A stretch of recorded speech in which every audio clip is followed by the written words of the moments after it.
In this generation, poverty might be something inevitable. But poverty should never determine anyone's destiny. Good evening, I'm Jason.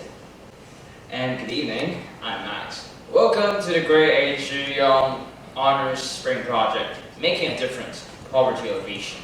Tonight, we invite you on a journey towards poverty alleviation, where we will explore the challenges, celebrate the progress made, and commit ourselves to a future where everyone can enjoy. Together, let's ignite the flame of compassion and hope as we embark on this transformative mission to eradicate poverty once and for all. So let's welcome the first group, Ryan and Peter.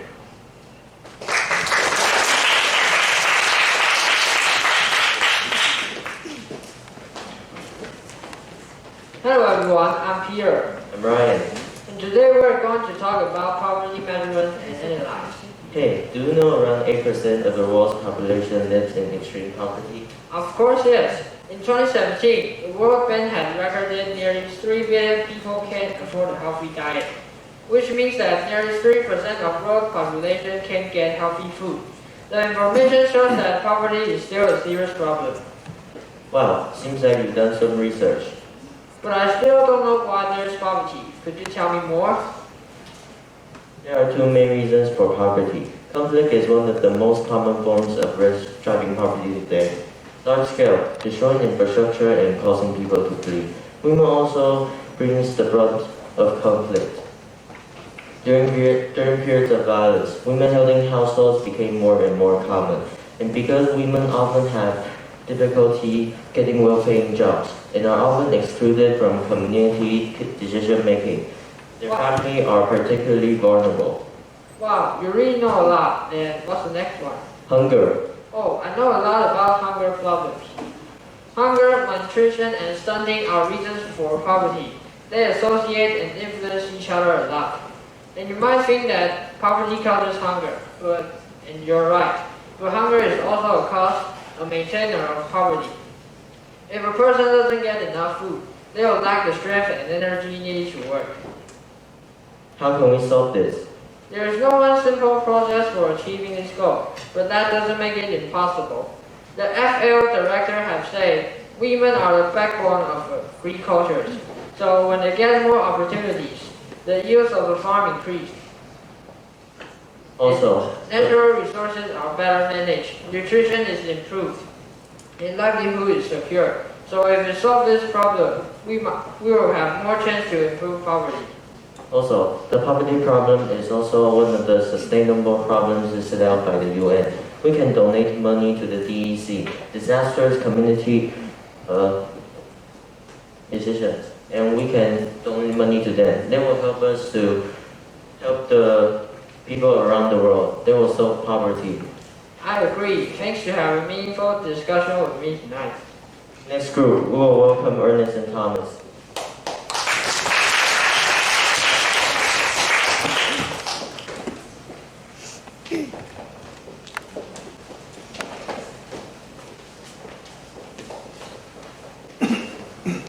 Hello, I'm Ernest.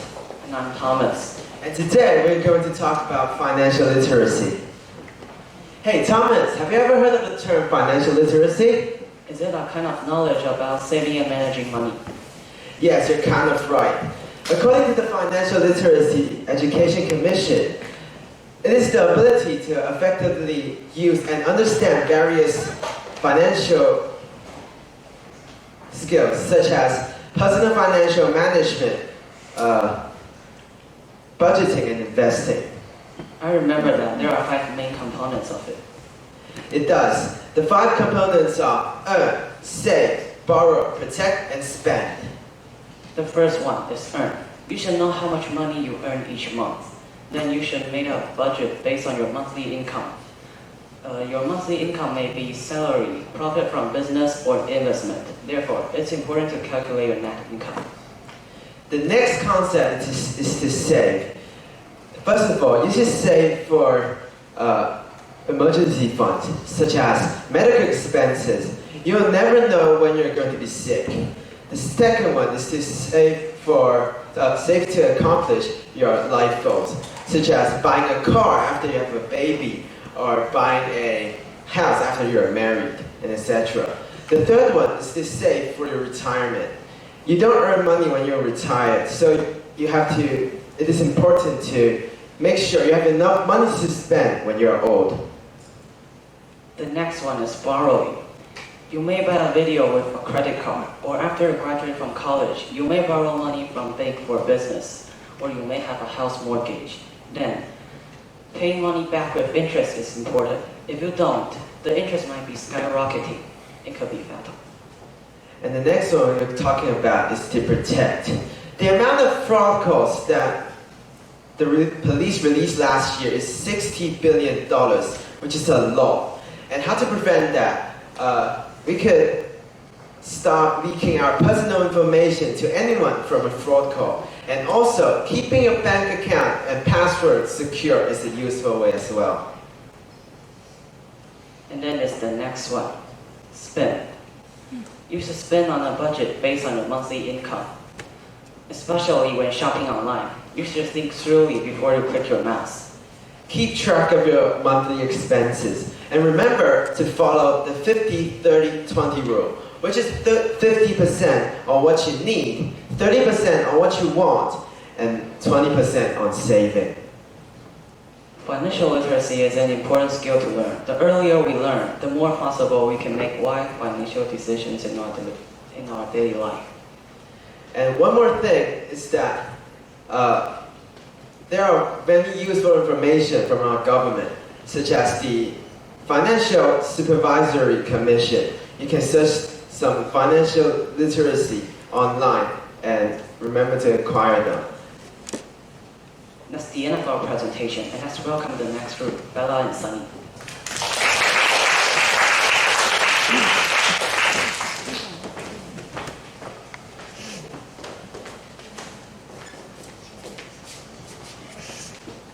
Hello everyone, I'm Bella. I'm Sunny. Today, we are going to talk about education and skill development.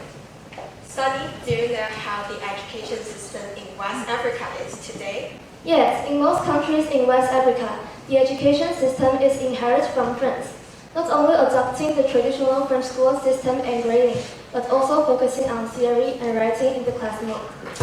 Oh, really? In addition, the resources allocated to education by the country are extremely scarce. The vast majority of primary school lack sufficient lighting. In fact, more than 60% of school classrooms do not even have electricity at all. Absolutely. Dilapidated desks, chairs, and classrooms. Metal parts are rust as far as the eye can see. Non-metal parts are all painted, and wood parts have long been rotten. Borrowed food is piled up in the corner. How poor they are! According to data from UNESCO, African countries have achieved an average primary school enrollment rate of more than 80% since independence.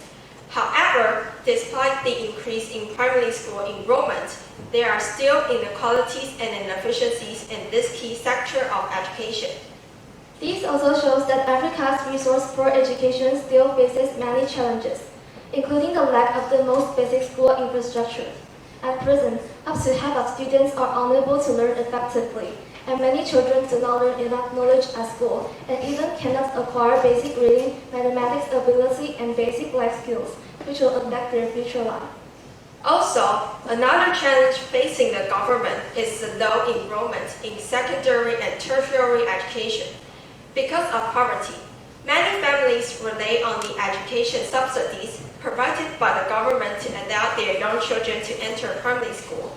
And in addition to the fact that the government has not yet provided comprehensive subsidies for secondary and higher education, many school children are forced to drop out of school due to family factors and become child laborers.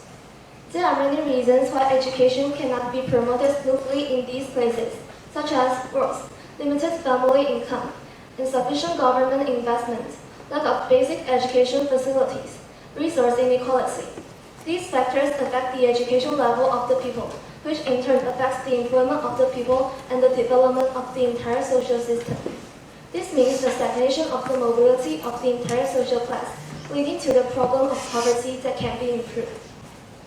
Now, countries are also actively intervening and trying to improve the education plight in these areas. They have increased educational expenditure, reduced tuition fees, and raised teachers' salaries. They also provided nutrition lunches and the latest teaching materials, redesigned curriculum, actively eradicated poverty, and continue to promote educational reform. This is the end of our presentation. Thank you, and let's welcome the next group.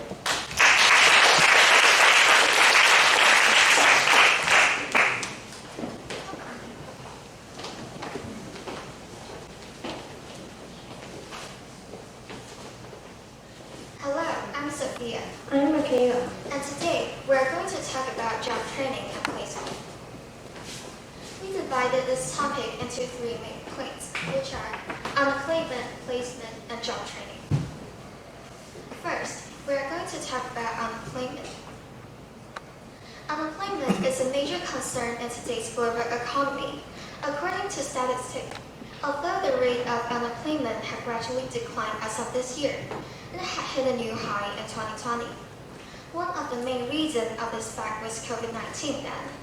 The severe epidemic worldwide has brought a lot of negative impacts on global economy, such as inflation, fluctuations in energy prices, and especially unemployment.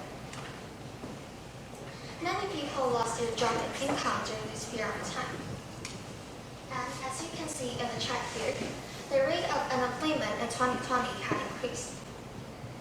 Age distribution of unemployed population in Taiwan. After integration, it is found that the highest unemployment rate in Taiwan is between 20 to 24 years old. That is, the age that just entered the society, and also the most vulnerable.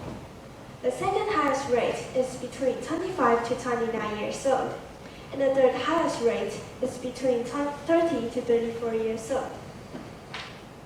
The next topic we are talking about is placement. In our view, the best solution of this problem is to let the unemployed people settle down in this case. These are the two small common ways to accomplish this: assistance benefits and job search websites. Assistance benefits. The government will distribute unemployment benefits for monetary help during the transition. Job search websites. You can quickly find suitable jobs from private job search sites and resources. And last, we are going to talk about job training. Generally speaking, there are many types of training, and what we dive into today is vocational training. It can help unemployed people learn a skill, which will be more beneficial to job hunting and work in the future. The government. The government implements vocational training for unemployed who lack or need vocational skills to stabilize their life and increase their rate of employment. The fourth. Recently, in Taiwan, the major convenience store and the Ministry of Labor jointly launched the Taiwan Employment Express to facilitate new career services. This is a special successful example. A Taiwan president of the Correctional Service of the Ministry of Justice had launched a handling and growth skill training class. Several of the hired persons have engaged in the baking-related work. In conclusion, although unemployment may have a lot of negative effects to the global economy, we can still use the practical information to help the unemployed and make a difference effectively. Thank you for listening. Let's welcome Jimmy and Emily.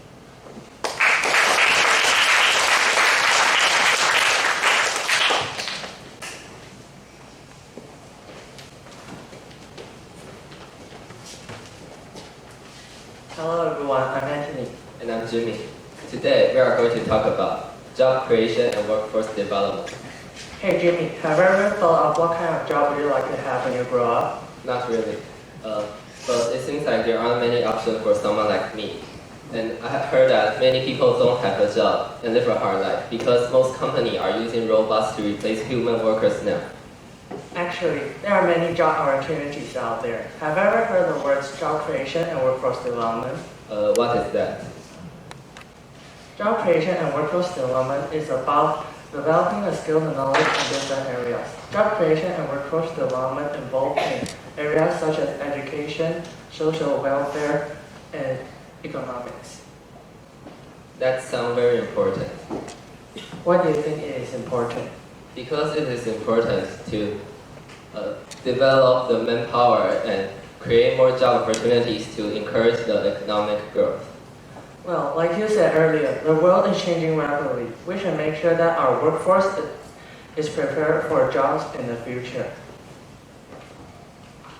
So how can we help with that? We should start by learning about the different jobs and industries. Also, we should learn about developing our own skills and knowledge. That makes sense. What kind of skills do you think we should focus on? Skills like coding, digital marketing, data analysis, teamwork, communication, and problem solving. I see. So how can the government help with that? Well, government worldwide have been focusing on creating more jobs and developing the workforce. This can be achieved by expanding civil demand, promoting international trade, investing in infrastructure, and increased employment opportunities. Also, I think that government can carry out policies that support job training, encourage people to open their own companies, and help workers improve their skills. Can you give me an example? Okay. For example, let's say a company decides to build a new factory in a rural area that has high unemployment. The new factory can create jobs opportunities to the local community, both skilled and unskilled labor. To ensure that the workforce is prepared for new jobs, the company will provide training program. As the workforce becomes more skilled and experienced, new jobs may emerge, such as logistics and supply chain management. This creates a chain ripple effect throughout the region. The company can also work with local governments and community organizations to prevent problems caused by these job opportunities, such as lack of transportation and childcare. This partnership can help to create workers who are ready and able to fill the new job positions. As conclusion, job creation and workforce development needs the joint efforts of governments, businesses, and individuals. What we can do is create more job opportunities, improve the quality and skills of the workforce, and promote economic development and social progress. Let's talk about community-based development. Thank you.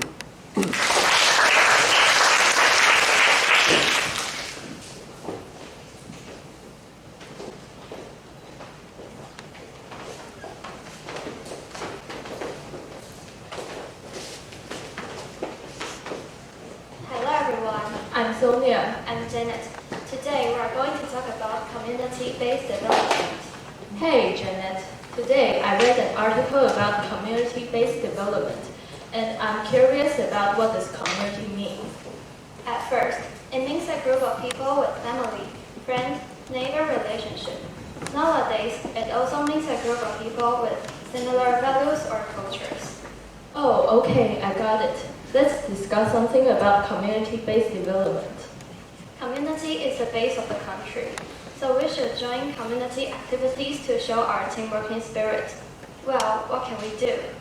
First, if you are the leader of the community, you can set up a community center so that it can unite the humans and propagate some ways to improve the situation. Second, we can promote the spirit of mutual help and pushing volunteer services. Last, we can promote community identity of residents, such as issuing magazines about community, having speeches of health and life, or holding folklore activities. How about the measures that benefit humans? The features of community social welfare work are integration, diversity, sustainability, and community-oriented social welfare. Integration is to coordinate the politics, cultures, economies, interpersonal relationships, and social life. Diversity emphasizes that not only the government provides welfare, but also the market, society, and others which provide several combinations of welfare. Sustainability is the process to keep the environment balanced and harmonious during resource development, the direction of investment, and the growth of technology. Community-oriented social welfare allows many organizations to take care of community residents.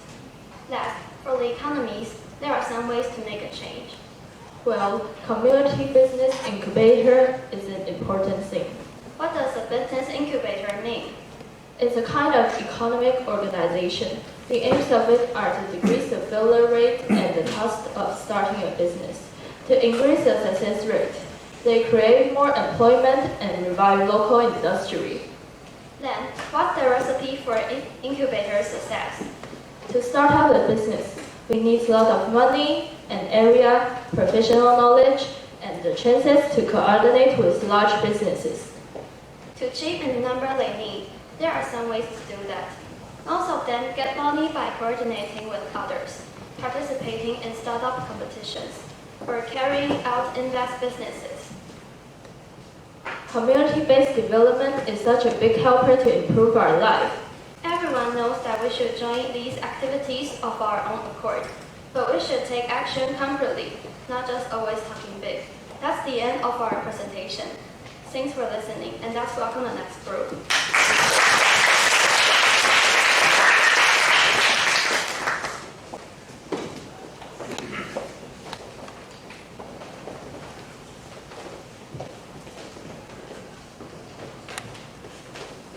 Hello everyone, I'm Ethan from 111.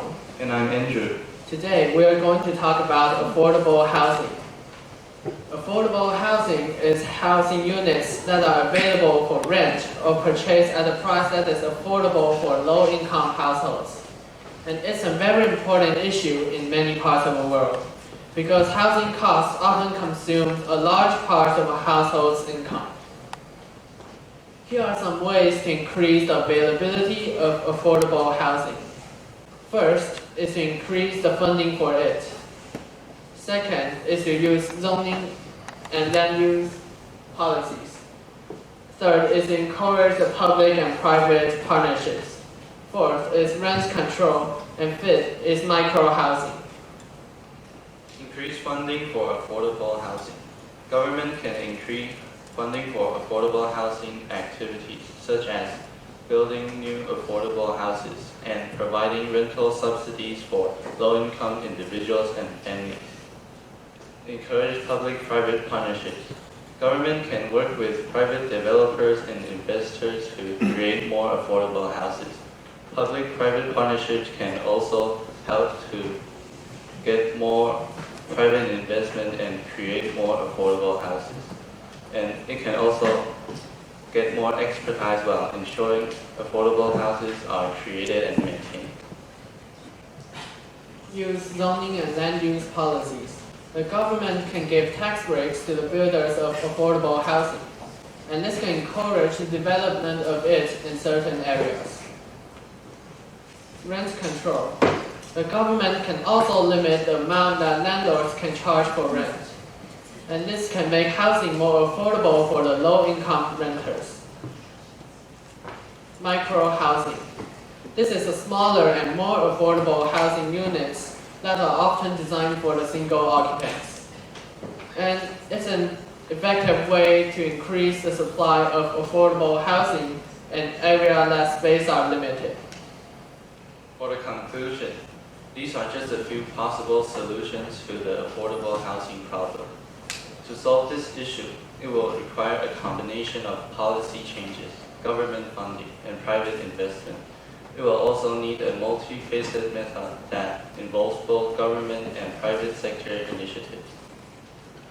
This is a picture of a very handsome homeless, but he doesn't have a house to live in, so he looks very dirty.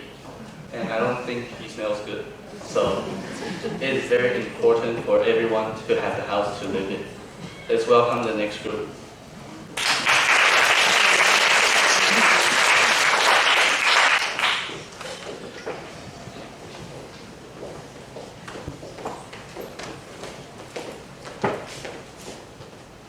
Hello, Today we are going to talk about basic needs. What are basic needs? Basic needs are something that you can't be okay without. For example, physically, like food, water, shelter, clothes, or mentally, like education, health, and sanitation. And Wi-Fi. No, Wi-Fi doesn't count. How about my dog and my little cute fishy? Well, if you won't die without them, it won't count as a basic need. But if without them, I'll cry to death. Fine, let's just skip that and look at the next picture. Look at the vertical cell. It means the social progress index. What does that mean? Well, the social progress index means how much the government gives the citizens. If it's high, it means that the country gives them a lot. And the blue line shows the amount of basic needs they give. Well, African governments really can't help their people. Yeah, they're really in lack of basic needs. That's a serious problem. Yeah, so many people around the world are trying to help them. So, who's helping those who don't have basic needs? First, the National Alliance to End Homelessness. The name is too long. How do they do to elevate those problems? First, they provide data and research to the government. Second, they design a crisis response so they can identify the homeless people and help them immediately. Last, they provide a short-time rent so people can live in a house with little money. So they use their own money to buy houses for those homeless. How kind. It's your time to give another example. I have one example. It's a World Food Program. It is a leading provider of the school meals.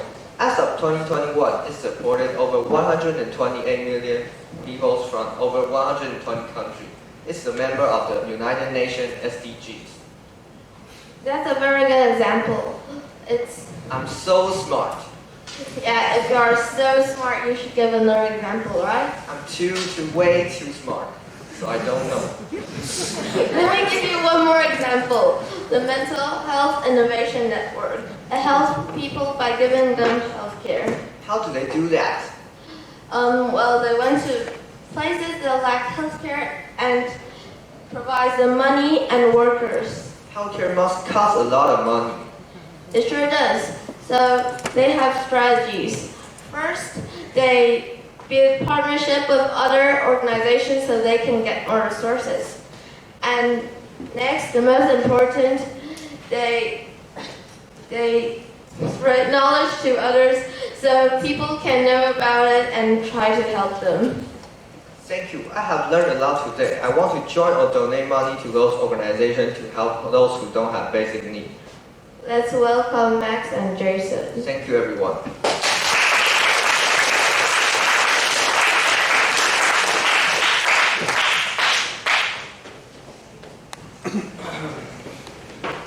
Welcome back on stage.